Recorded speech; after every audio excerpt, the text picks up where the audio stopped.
నమస్తే, welcome to స్వతంత్ర news. ముందుగా హెడ్లైన్స్ చూద్దాం. ఏపీ వ్యాప్తంగా పెన్షన్ల పంపిణీ సందడి. గత జగన్ పాలనపై కూటమి నేతల విమర్శలు.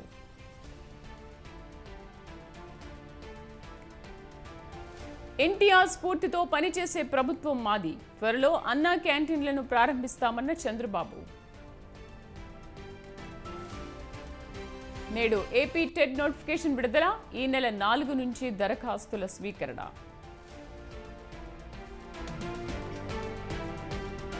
మాజీ సీఎం కేసీఆర్ కు హైకోర్టు షాక్. రిట్ పిటిషన్ కొట్టేసిన న్యాయస్థానం.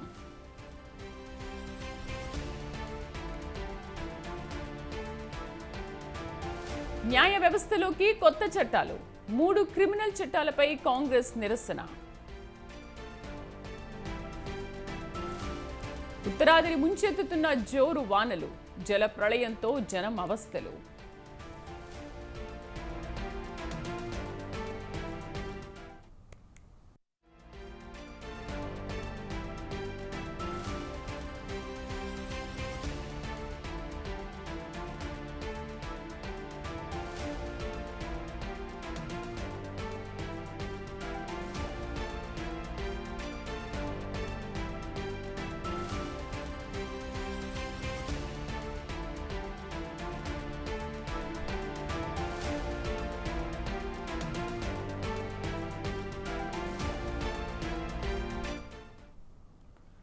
మాజీ సీఎం బీఆర్ఎస్ అధినేత కేసీఆర్ కు తెలంగాణ హైకోర్టులో ఎదురు దెబ్బ తగిలింది. జస్టిస్ నరసింహారెడ్డి కమిషన్ రద్దు చేయాలని కోరుతూ వేసిన పిటిషన్ను కొట్టివేసింది. అడ్వకేట్ జనరల్ వాదనలతో ఏకీభవించిన న్యాయస్థానం పిటిషన్ను కొట్టివేసింది.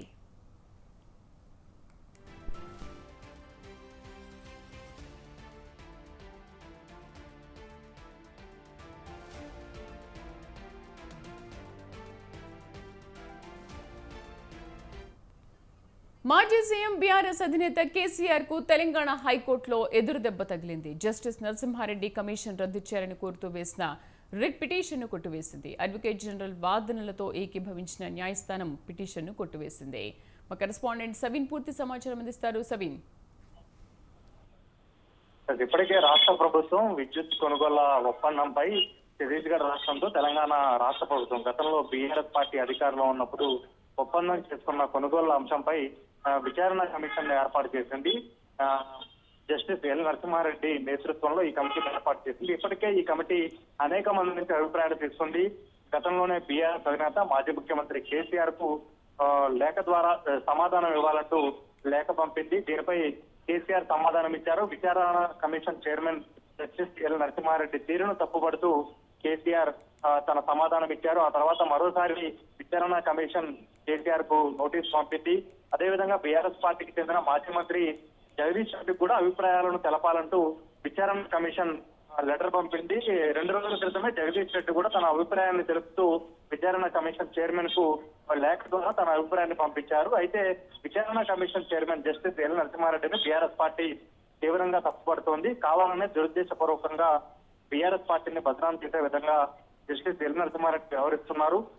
ఎట్లాంటి అంచనా లేకుండానే విచారణ పూర్తి కాకుండానే 6,000 కోట్ల నష్టం జరిగిందంటూ ఎల్ నరసింహారెడ్డి మీడియాకు ఎట్లా చెప్తారంటూ బీఆర్ఎస్ పార్టీ ప్రశ్నిస్తున్న పరిస్థితి మనకు కనపడుతోంది. ఇప్పటికే విద్యుత్ కొనుగోళ్ల ఒప్పందం విషయంలో ఈఆర్సీ ఎలక్ట్రిసిటీ రెగ్యులేటరీ కమిషన్ ఉండగా, అదేవిధంగా విద్యుత్ ట్రిబ్యునల్ అప్పలేట్ ఉండగా విచారణ కమిషన్ ఏర్పాటు చేయడం సమంజసం కాదు. ఇది రాజ్యాంగ వ్యతిరేకం, సహజ న్యాయ సూత్రాలకు విరుద్ధంగా ఉన్నట్టు బీఆర్ఎస్ నేత కేసీఆర్ పలు సందర్భాల్లో వ్యాఖ్యానించారు. విచారణ కమిషన్ చైర్మన్ కు పంపిన లేఖలో కూడా ఇదే అంశాన్ని ప్రస్తావించారు. దీంతో ఇటీవల రాష్ట్ర హైకోర్టును ఆశ్రయించి కేసీఆర్ రిట్ పిటిషన్ దాఖలు చేశారు. విచారణ కమిషన్ చైర్మన్ దురుద్దేశపూర్వకంగా విచారణ చేస్తున్నారు, లీకులు ఇస్తున్నారంటూ వ్యాఖ్యానిస్తూనే మరోవైపు విచారణ కమిషన్ రద్దు చేయాలంటూ కేసీఆర్ తాను వేసిన పిటిషన్ లో పేర్కొన్నారు. కానీ ఈ రోజు విచారించిన రాష్ట్ర హైకోర్టు ఆ పిటిషన్ ను కొట్టివేస్తూ తీర్పు నిర్ణయం తీసుకుంది. దీంతో బీఆర్ఎస్ పార్టీ విచారణ కమిషన్ ను రద్దు చేయాలని రాష్ట్ర హైకోర్టును ఆశ్రయించిన లాభం లేకుండా పోయిందని చెప్పుకోవచ్చు. ఇప్పటికే కేసీఆర్ కు 2 సార్లు నోటీసులు ఇచ్చారు. మరోవైపు మాజీ మంత్రి జగదీష్ రెడ్డి అభిప్రాయాన్ని తీసుకున్నారు. అదేవిధంగా విద్యుత్ రంగ నిపుణులు కావచ్చు, గతంలో తెలంగాణ జేఏసీ చైర్మన్ గా ఉన్న కోదండరాం లాంటి వాళ్ళ నుంచి కూడా అభిప్రాయాలను విద్యుత్ విచారణ కమిషన్ తీసుకున్న నేపథ్యంలో ఛత్తీస్గఢ్ రాష్ట్రానికి సంబంధించిన విద్యుత్ కొనుగోళ్ల ఒప్పందంపై బీఆర్ఎస్ పార్టీ తీసుకున్న నిర్ణయాలపై త్వరలో కమిషన్ ఏ విధంగా ముందుకు వెళ్లబోతోంది, కమిషన్ ఈ విద్యుత్ కొనుగోళ్ల ఒప్పందంపై ఎట్లాంటి విషయాలను బయటకు తీస్తుంది అనేది ఇక్కడ ప్రధాన అంశంగా మారిందని చెప్పుకోవచ్చు. విద్యుత్ విచారణ కమిషన్ కావచ్చు, కమిషన్ చైర్మన్ ను తప్పుపడుతూ బీఆర్ఎస్ పార్టీ రాష్ట్ర హైకోర్టు తలుపు దక్షిణ ఈ విషయం గతంలోనే తెలంగాణ ఏర్పడిన తర్వాత మొదటి అసెంబ్లీ సమావేశాల్లోనే ఎట్లాంటి విచారణకైనా సిద్ధమంటూ బీఆర్ఎస్ పార్టీ అసెంబ్లీలో తెలిపింది. ఆ తర్వాత రాష్ట్ర ప్రభుత్వం జస్టిస్ దిల్నరసింహారెడ్డి నేతృత్వంలో కమిషన్ ఏర్పాటు చేసింది. ఈ కమిషన్ ను తప్పుపడుతూ బీఆర్ఎస్ పార్టీ చివరకు హైకోర్టుకు వెళ్ళిన హైకోర్టు ఈ పిటిషన్ ను కొట్టివేయడంతో త్వరలో ఈ విద్యుత్ విచారణ కమిషన్ అడుగులు ఎటువైపు ఉంటాయి, విద్యుత్ విచారణ కమిషన్ ఏ విధంగా త్వరలో నిర్ణయాలు తీసుకుపోతుంది, ఇంకెంతమందిని విచారించబోతోంది అనేది ఇక్కడ ప్రధాన అంశంగా మారిందని చెప్పుకోవచ్చు. సవేన్, ఇప్పుడు ఈ పరిస్థితుల్లో మరి బీఆర్ఎస్ అధినేత కేసీఆర్ ఏం చేయబోతున్నారు?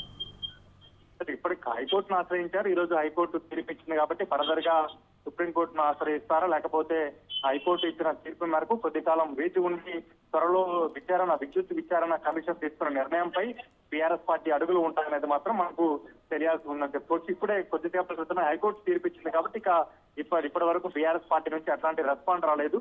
హైకోర్టు తీర్పుపై బీఆర్ఎస్ పార్టీ ఏ విధంగా రెస్పాండ్ అవుతుంది, న్యాయ నిపుణుల సలహాలు సూచనలు తీసుకున్న తర్వాత సుప్రీంకోర్టును ఆశ్రయిస్తారా, లేకపోతే హైకోర్టు తీర్పుకు కట్టుబడి కొద్ది కాలం వేచి చూస్తారనేది చూడాల్సి ఉంది.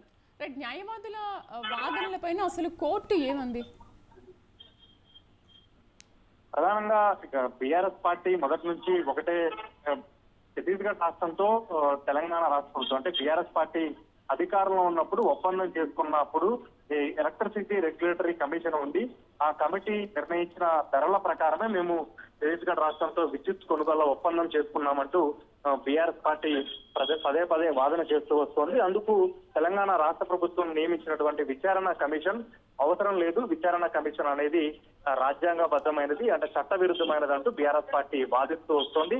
ఆ బేసిస్ పైనే రాష్ట్ర హైకోర్టును ఆశ్రయించింది. కానీ రాష్ట్ర హైకోర్టు మాత్రం ఈ పిటిషన్ ను కొట్టివేస్తూ సంచలన తీర్పు ఇచ్చిందని మాత్రం చెప్పుకోవచ్చు.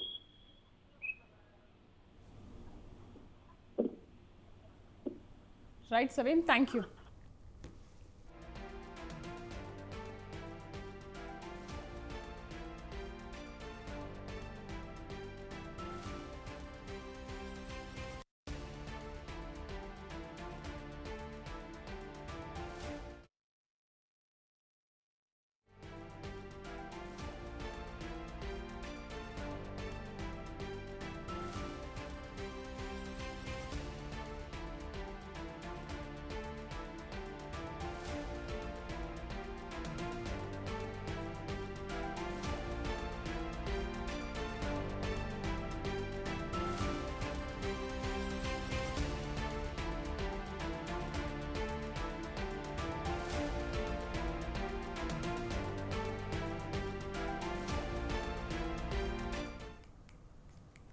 మూడు నెలలుగా తిహార్ జైల్లో ఉన్న బీఆర్ఎస్ ఎమ్మెల్సీ కవిత బెయిల్ పిటిషన్పై ఢిల్లీ హైకోర్టు తీర్పు వెలువరించనుంది.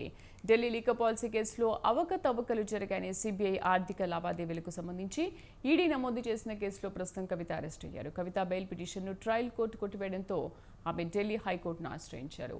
కవిత తరఫున న్యాయవాదుల వాదనలతో పాటు ఈడీ, సిబిఐ వాదనలు విన్న న్యాయస్థానం తీర్పును ఇవాళ్టికి రిజర్వ్ చేసింది. జస్టిస్ స్వర్ణకాంత శర్మ మధ్యాహ్నం తీర్పు వెలువరించనున్నారు. ఇవాళ మధ్యాహ్నం 2:30 గంటలకు న్యాయమూర్తి తీర్పు ప్రకటించనున్నారు. సిబిఐ అవినీతి కేసుతో పాటు ఈడీ మనీ లాండరింగ్ కేసులో కవిత బెయిల్ దరఖాస్తులను కొట్టివేస్తూ మే 6న ట్రయల్ కోర్టు ఇచ్చిన ఉత్తర్వులను ఆమె సవాల్ చేశారు. ఈ కేసులోని 50 మంది నిందితుల్లో కవిత ఒక్కరే మహిళని, దీన్ని పరిగణలోకి తీసుకుని బెయిల్ ఇవ్వాలని కవిత తరఫు న్యాయవాది కోర్టును కోరారు. అయితే ఈ వాదనను సిబిఐ, ఈడీ వ్యతిరేకించాయి. ఈ క్రమంలో కవితకు బెయిల్ వస్తుందా లేదా అనేది ఇప్పుడు ఆసక్తిగా మారింది.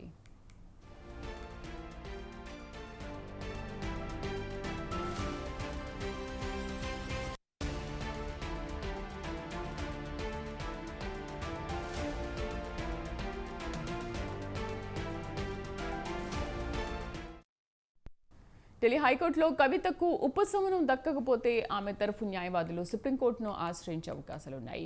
మధ్యాహ్నం తీర్పు ఆధారంగా ఎలాంటి వ్యూహంతో ముందుకెళ్లాలనే దానిపై కవిత న్యాయవాదుల బృందం ప్రణాళిక సిద్ధం చేసుకున్నట్లుగా తెలుస్తోంది. కనీసం రెగ్యులర్ బెయిల్ ఇవ్వకపోయినా కండిషన్స్ బెయిల్ కోసం ప్రయత్నించాలని కవిత తరఫున న్యాయవాదులు భావిస్తున్నట్లుగా తెలుస్తోంది.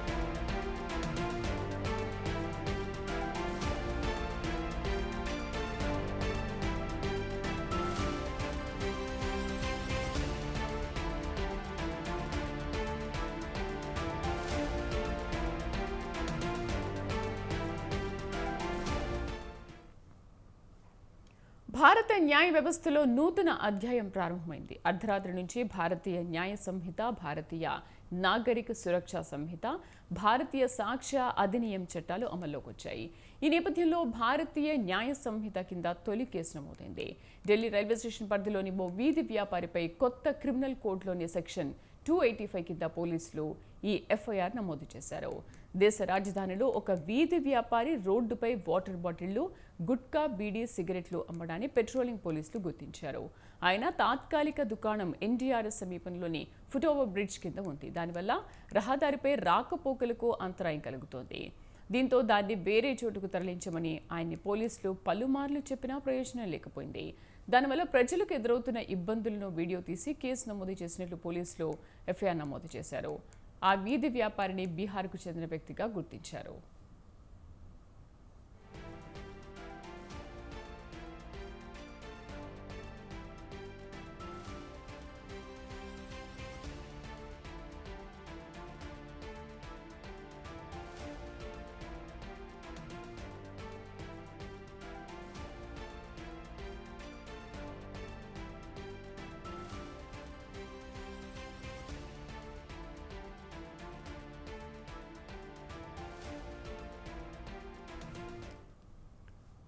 ఈ కొత్త చట్టాల ప్రకారం క్రిమినల్ కేసులో విచారణ పూర్తయిన 45 రోజుల్లోగా ఖచ్చితంగా తీర్పు వెలువడాలి. తొలి విచారణ జరిగిన 60 రోజుల్లోపు అభియోగాలు నమోదు చేయాలి. మహిళలు, చిన్నారులపై జరిగే నేరాల కోసం కొత్త అధ్యాయాన్ని చేర్చారు. కొత్త చట్టాల ప్రకారం చిన్నారులపై సామూహిక అత్యాచారానికి పాల్పడితే మరణశిక్ష లేదా యావజ్జీవ శిక్ష పడనుంది. పెళ్లి చేసుకుంటానని చెప్పి మోసం చేయడం, చిన్నారులపై సామూహిక అత్యాచారం, మూకదాడి తదితర నేరాలకు ఇంతకుముందు ఐపీసీలో ప్రత్యేకంగా సెక్షన్లు లేవు. దీంతో గందరగోళం ఏర్పడేది. భారతీయ న్యాయ సంహితలో ఆ లోటుని ఇప్పుడు పూడ్చారు.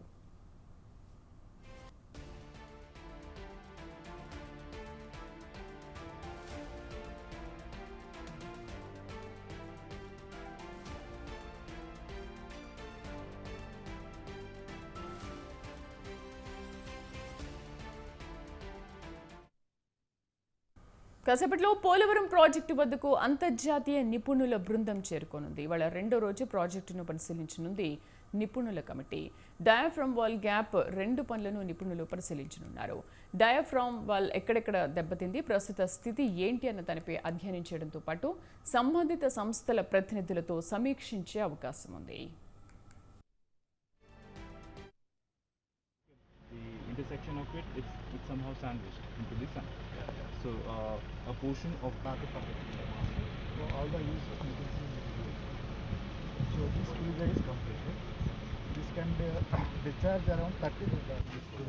So and true picture is we don't know whether this is connected. నిన్న 6 గంటల పాటు ప్రాజెక్టు ప్రాంతంలో క్షేత్రస్థాయిలో నిపుణుల బృందం సభ్యులు పరిశీలించారు. రిచర్డ్ డొనెల్లీ, గియాస్ ఫ్రాంకో, డిసిస్కో, సీజ్ డేవిడ్ బి పాల్తో కూడిన బృందం ఎగువ, దిగువ కాఫర్ డ్యాంలు, గ్యాప్ 1 డయాఫ్రమ్ వాల్ నిర్మాణాలను పరిశీలించింది. ఎగువ కాఫర్ డ్యాంపై 3 చోట్ల జరుగుతున్న జియోటెక్నికల్ కోర్ ఇన్వెస్టిగేషన్ పనులు, అక్కడ తీసిన మట్టి నమూనాలను నిపుణుల బృందం పరిశీలించింది. రాష్ట్ర ఇరిగేషన్ అధికారులతో భేటీ అయ్యి పనుల వివరాలు తెలుసుకున్నారు. ప్రస్తుత పరిస్థితి, నిర్మాణ సమయంలో తీసిన ఫోటోలతో పాటు సాంకేతిక వివరాలను అధికారులు నిపుణుల కమిటీకి వివరించారు. మరో 3 రోజుల పాటు నిపుణుల కమిటీ పోలవరం ప్రాజెక్టును పరిశీలించనుంది.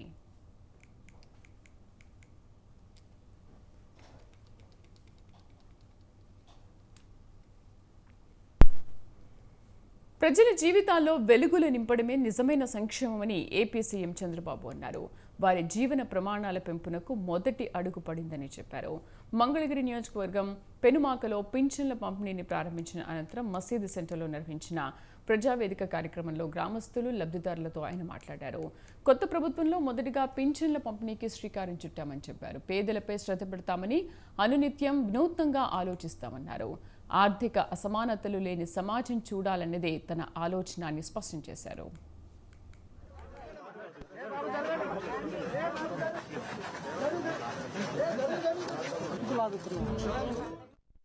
మనం పాలసీ ద్వారా ఇంకెవరి ద్వారా అటాచ్ చేసి చేయాలి సార్. 1.8 1.8 lakhs. ప్రతి నెల మొదటి తారీఖున వాలంటీర్లు పెట్టాం కాబట్టి వాలంటీర్లు ఇచ్చారు. ఎన్నికల్లో వాలంటీర్లు వద్దని చెప్పి ఎన్నికల కమిషన్ ఆదేశాలు ఇస్తే ఈ ముసలి వాళ్ళని పంచాయతీ ఆఫీసుకి తిప్పి 33 మందిని ఆ రోజు ప్రభుత్వం చంపేసే పరిస్థితికి వచ్చింది. ఈ రోజు గ్రామ సచివాలయం ఉంది, 1,20,000 మంది ఉన్నారు. 1,20,000 మందిని ఉపయోగించుకుంటే 40-50 పెన్షన్లు ఇస్తే అయిపోతాయి. ఈ రోజు అందుకనే ఆ పట్టుదలతోనే గ్రామ సచివాలయ సిబ్బందితో ఒకే రోజు రాష్ట్రంలో అందరికీ పెన్షన్ ఇచ్చే కార్యక్రమానికి శ్రీకారం చుట్టాం. ఎందుకు జరగదో చూపించాలని. అంటే ఒక మోసం చేసినప్పుడు ఏదైనా సరే ప్రజాహితం కోసం పనిచేయాలి తప్ప చేసింది రైట్ అని నిరూపించడానికి లేకుంటే వేరే ప్రత్యామ్నాయం లేదని చెప్పడానికి ఆ రోజు మీ అందరినీ కూడా చేసే పరిస్థితికి వచ్చారు. దగా మోసం అనునిత్యం 5 ఏళ్లు అబద్దాలతో బతికారు. ఇప్పుడు కూడా అబద్దాలతో బతకాలనుకుంటున్నారు. నా దగ్గర అది వీళ్ళ కాదు. మీలాంటి అబద్దాల కోరల్ని శాశ్వతంగా రాజకీయాలు లేకుండా భూసమాధి చేసే బాధ్యత తెలుగుదేశం పార్టీ ఎన్డీఏ తీసుకుంటామని చెప్పి నేను మీకు తెలియజేస్తున్నా. గతంలో ప్రజల బతుకులను రివర్స్ చేశారని, కోలుకుని మళ్లీ ముందుకు వెళ్లాలని సీఎం అన్నారు. తవ్వుతున్న కొద్దీ గత ప్రభుత్వ తప్పులు అప్పులే కనబడుతున్నాయన్నారు. గత పాలకులు అధికారులు సచివాలయ సిబ్బందితో పింఛన్ల పంపిణీ తమ వల్ల కాదన్నారని సీఎం తెలిపారు. పంపిణీ చేతి కాకపోతే ఇంటికి వెళ్లాలని వారికి ఆనాడే చెప్పానని గుర్తు చేశారు. నేడు 1.25 లక్షల మంది సచివాలయ సిబ్బందితో పంపిణీ జరుగుతోందన్నారు. అధికారంలోకి వచ్చిన తర్వాత ఒకే రోజు 5 సంతకాలు పెట్టానని చెప్పారు. మెగా డిఎస్సి వీలైనంత త్వరగా టీచర్ల నియామకం చేపట్టే బాధ్యత తీసుకుంటానని చెప్పారు. ల్యాండ్ టైటిలింగ్ యాక్ట్ రద్దుపై 2వ సంతకం, అన్నా క్యాంటీన్ల పునరుద్ధరణపై 3వది పెట్టానని, ₹5కే భోజనం అందిస్తామన్నారు. ఒకటి డిఎస్సి, ఇక్కడ కూడా యూత్ ఉన్నారు. ఎన్నో సంవత్సరాలుగా ఉద్యోగాలు ఇవ్వలేదు. అలాంటి దగ్గర 16,500 ఉద్యోగాలు ఒకేసారి సంతకం పెట్టి వీలైనంత తొందరలో టీచర్లు రిక్రూట్ చేసే బాధ్యత ఈ ప్రభుత్వం తీసుకుంటామని చెప్పి కూడా నేను మీకు తెలియజేస్తున్నా. మీ భూములు కొట్టేసే ల్యాండ్ టైటిలింగ్ యాక్ట్ అది వచ్చుంటే ఏమయ్యేదో నాకు తెలిసేది కాదు. ఆ రోజు చెప్పాను, మీ భూమి వేరే వాళ్ళు రాసుకునేవాళ్ళు, మీది ఉండేది కాదు. తెల్లవారితే బాధపడుతూ కూర్చోవాలి. ఈ కబ్జాదారులంతా వచ్చి ఎవడు రాసుకున్నా మీరేమి చేయలేని పరిస్థితి ఉండేది. దాన్ని కూడా రద్దు చేయడం కోసం మొన్నే 2వ సంతకం పెట్టాను. కేబినెట్ డెసిషన్ కూడా అయిపోయింది. ఒకటి డిఎస్సి, ఇక్కడ కూడా యూత్ ఉన్నారు. ఎన్నో సంవత్సరాలుగా ఉద్యోగాలు ఇవ్వలేదు. అలాంటి దగ్గర 16,000. ఈ బులెటిన్ విశేషాలు మరిన్ని అప్డేట్స్తో మరో బులెటిన్లో మళ్ళీ కలుద్దాం. Stay with us.